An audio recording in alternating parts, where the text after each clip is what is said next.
Bismillahirrahmanirrahim. Assalamualaikum warahmatullahi wabarakatuh.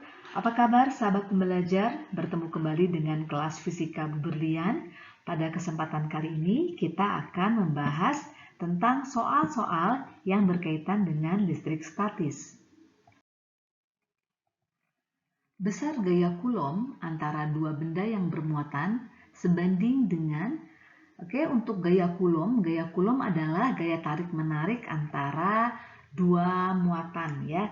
Jadi gaya Coulomb adalah gaya interaksi antar muatan yang besarnya sebesar F sama dengan K Q1 Q2 per R kuadrat ya.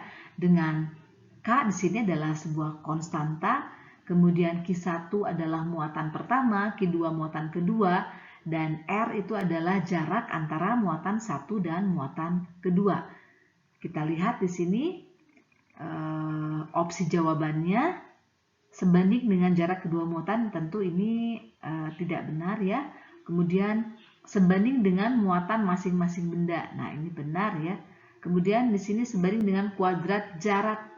Sebetulnya berbanding terbalik, bukan sebanding ya. Jadi yang ini keliru. Kemudian di sini selisih kedua muatan juga bukan, massa kedua muatan juga bukan. Oke, jadi jawabannya adalah yang B. Dua buah muatan listrik Q1 dan Q2 terletak pada garis AE seperti yang terlukis pada gambar di bawah ini. Tentukan titik yang kuat medannya 0. Oke, kita perhatikan di sini Q1 adalah muatan positif, Q2 juga muatannya positif ya. Nah, Q1 akan menghasilkan medan magnet yang arahnya keluar menjauhi muatan Q1. Jika kita gambarkan, maka medan listrik yang dihasilkan oleh Q1 kita gambarkan ya, di sebelah kanan Q1 arahnya akan keluar ya, akan keluar menjauhi muatan Q1. Di sini pun sama ya, arah medan listrik yang dihasilkannya adalah ke sebelah kanan, kemudian di sebelah kiri berarti tandanya menjauhi ke sebelah kiri ya. Oke, sedangkan yang dihasilkan oleh muatan Q2, kita perhatikan di sini muatan Q2 juga positif ya, maka nanti medan listriknya itu menjauhi muatan Q2. Jika kita gambarkan pakai warna biru ya, arahnya keluar ke sebelah kanan, sedangkan di sebelah kiri tandanya adalah ke sebelah kiri ya, sebelah kiri. Nah, kita perhatikan ya, di daerah sebelah sini tidak mungkin kuat medannya sama dengan 0. Kenapa? Karena arahnya sama-sama ke sebelah kiri ya. Kemudian yang di sebelah sini juga tidak mungkin kuat medannya sama dengan 0. Kenapa? Karena kuat medan yang dihasilkan oleh Q1 dan Q2 arahnya ke sebelah kanan. Maka yang mungkin adalah antara Q1 dengan Q2 ya. Maka di sebelah sini. Oke, coba kita sama-sama cari caranya dengan kita masukkan saja di sini. Jika kita ingin kuat medannya sama dengan 0, pastikan sigma E-nya sama dengan 0 ya. Sama dengan 0. Nah, sigma E ini adalah resultan medan listrik yang dihasilkan muatan Q1 dan Q2. Kita bilang saja di sini E1 sama dengan E2 ya. Oke, E1 sebesar apa? Sebesar K kemudian Q1 per R1 kuadrat sama dengan di sini K Q2 per R2 kuadrat. Karena sama-sama ada Q di kedua ruas, kita tinggal coret saja. Kita masukkan Q1-nya 1 mikrocoulomb. Kemudian nanti di sebelah kanan juga ada 9 mikrocoulomb ya. Mikronya bisa kita coret per R1-nya R1 kuadrat. Di sini sama dengan 9 per R2 kuadrat. Jika kita buat perbandingan, maka nanti kita dapatkan ya R2 kuadrat di sini per R1 kuadrat itu sama dengan 9:1. Untuk menghilangkan tanda kuadratnya, kita akarkan di kedua ruas ya. kita akarkan kedua ruas, kita dapatkan nantinya R2 per R1 itu sama dengan 3:1 ya. Jadi perbandingan R1 banding R2 bisa kita tuliskan ini sama dengan 1:3.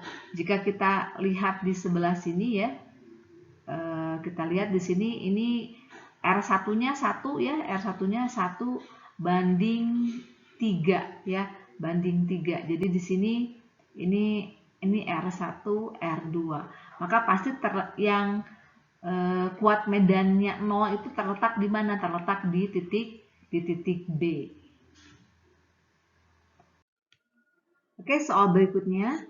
Untuk memindahkan muatan positif yang besarnya 10 Coulomb dari sebuah titik yang potensialnya 10 volt ke titik lain dengan potensial 60 volt, diperlukan usaha sebesar apa ya?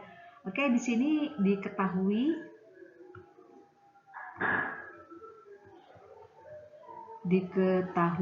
di sini Q sama dengan 10 Coulomb, kemudian potensial yang pertamanya 10 volt ya. Kemudian potensial kedua di sini 60 volt. Yang ditanyakan adalah berapa sih usaha untuk memindahkan muatan Q itu dari V1 ke V2 ya. Oke, di sini kita jawab. Maka nanti W itu sama dengan Q dikalikan dengan delta V-nya ya. Maka W sama dengan Q dikali V2 dikurangi V1. Maka nanti W sama dengan Q. Oke, V2 dikurangi Q1 kita masukkan saja langsung angkanya. Oke, Q-nya 10, kemudian V2-nya 60 dikurangi 10 ya, maka nanti W itu sama dengan 500. Oke, untuk satuan dari usaha adalah Joule. Sebuah kapasitor menyimpan energi sebesar 100 mJ ketika diberi beda potensial 10 volt. Apabila kapasitor diberi beda potensial 2 volt, energi yang tersimpan dalam kapasitor sebesar titik-titik. Oke, di sini diketahuinya apa saja? Di sini diketahui bahwa energi yang tersimpan ya, energi yang tersimpan kita bilang saja di sini W1 sama dengan 100 mJ. Jika diberi beda potensial ya, V1 sama dengan 10 volt. Kemudian apabila kapasitor diberi beda potensial, jadi di sini keadaan V2-nya 2 volt ya.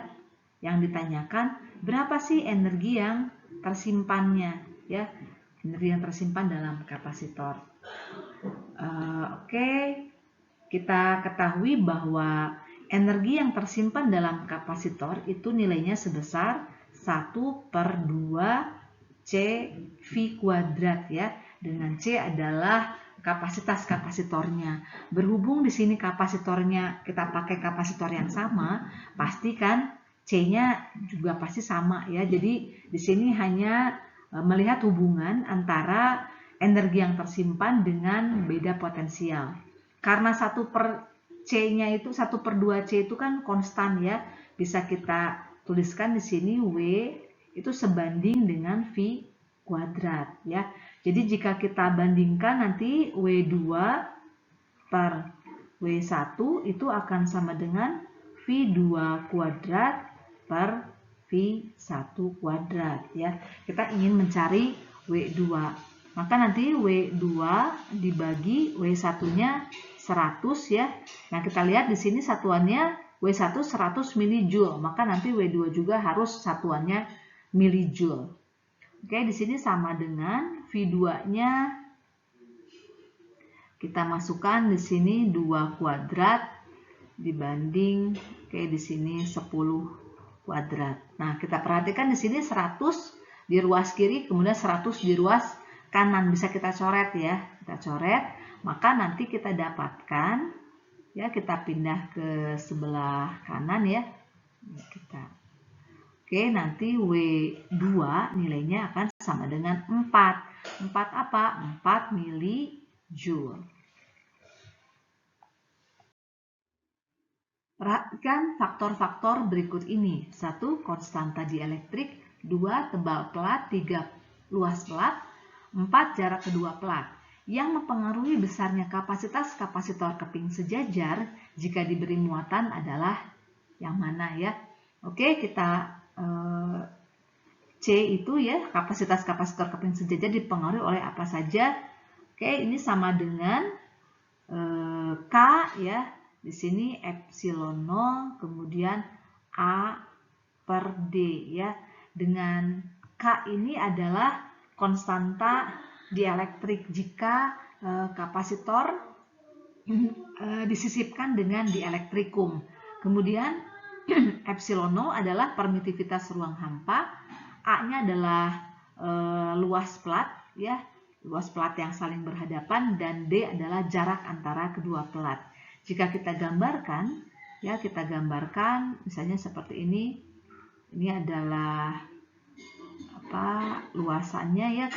Nah, kita perhatikan di sini, maka ini adalah jarak antara kedua pelat ya. Kemudian yang di sebelah sini adalah luasan yang luasan pelatnya ya. Jadi luasan pelat yang saling berhadapan.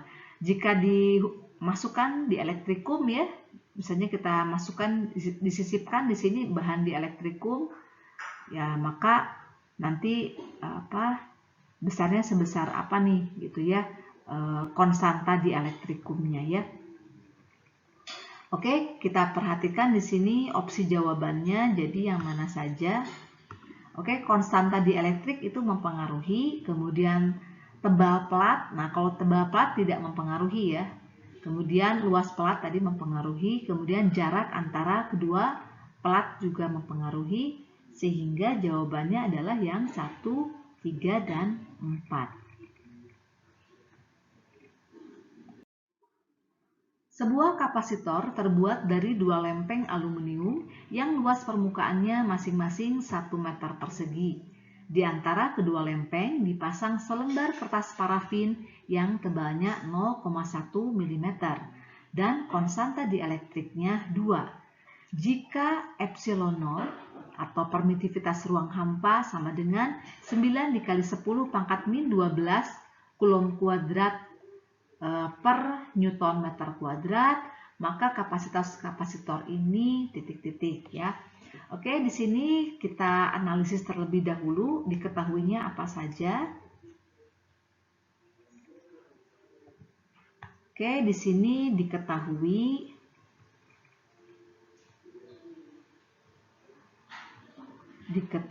bahwa luas permukaan tadi ya, luas permukaannya sama dengan 1 meter persegi. Kemudian di antara kedua lempeng dipasang selembar kertas parafin ya. Jadi ini yang tebalnya 0,1. Nah, berarti yang 0,1 itu adalah jarak antara dua keping kapasitor ya. Jadi di sini kita tuliskan D-nya sama dengan 0,1 mm.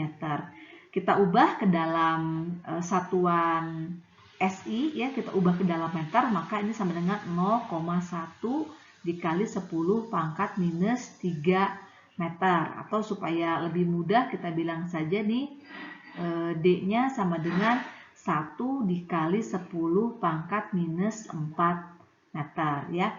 Oke, kemudian konstanta dielektriknya ya, K-nya itu sama dengan 2. Kemudian epsilon 0 di sini diketahui nilainya 9 dikali 10 pangkat minus 12 Coulomb ya per Newton meter kuadrat ya. Oke, Coulomb kuadrat per Newton meter kuadrat. Kemudian ditanyakan kapasitas kapasitor ini. Berarti yang ditanyakan adalah berapa sih C-nya ya? C-nya berapa? Oke, kita pindah ke sebelah kanan, maka C itu sama dengan K ya, epsilon 0 A per D ya. Kita masukkan nilainya C sama dengan K-nya tadi sama dengan 2. Kemudian epsilon 0-nya adalah 9 dikali 10 pangkat minus 12. A-nya tadi 1 ya. Kemudian dibagi dengan D-nya itu tadi 1 dikali 10 pangkat minus 4 kan ya. Oke, C sama dengan, kita kalikan di sini 18. Di sini ada 10 pangkat minus 12, kemudian ada 10 pangkat minus 4 di bawah. Kita pindahkan ke atas jadi 10 pangkat 4. Maka kita dapatkan C sama dengan 18 dikali 10 pangkat minus 8 farad. Ya. Oke, kita perhatikan kalau 10 pangkat minus 8, misalnya ingin kita ubah ke dalam mikro ya, ke dalam mikro, karena kita lihat di sini satuannya adalah mikro. Maka C sama dengan, kita ubah di sini ya, 10 pangkat minus 6 farad ya. Karena 10 pangkat minus 6 itu sama dengan mikro. Jadi di sini ada 10 pangkat minus 2 kan ya. 10 pangkat minus 2 dikali 18. Maka nanti C-nya sama dengan 0,18 mikrofarad ya. Atau jika kita ingin ubah ke dalam nano ya, ke dalam nano, nanti C sama dengan 18 dikali 10 pangkat 8 farad ya, minus 8 farad. Kita ubah ke dalam 10 pangkat minus 9 farad ya, karena 10 pangkat minus 9 farad itu sama dengan nano. Jadi di sini harus ada 10 pangkat 1 ya. Jadi nanti kalau misalnya mau ke nano, berarti tinggal 180 nanofarad ya. Oke, kita di sini jawabannya yang mana nih? Karena satuannya tadi yang diminta adalah mikro, maka jawabannya adalah yang option C. Demikian pembahasan soal pada kesempatan kali ini. Semoga bermanfaat. Assalamualaikum warahmatullahi wabarakatuh.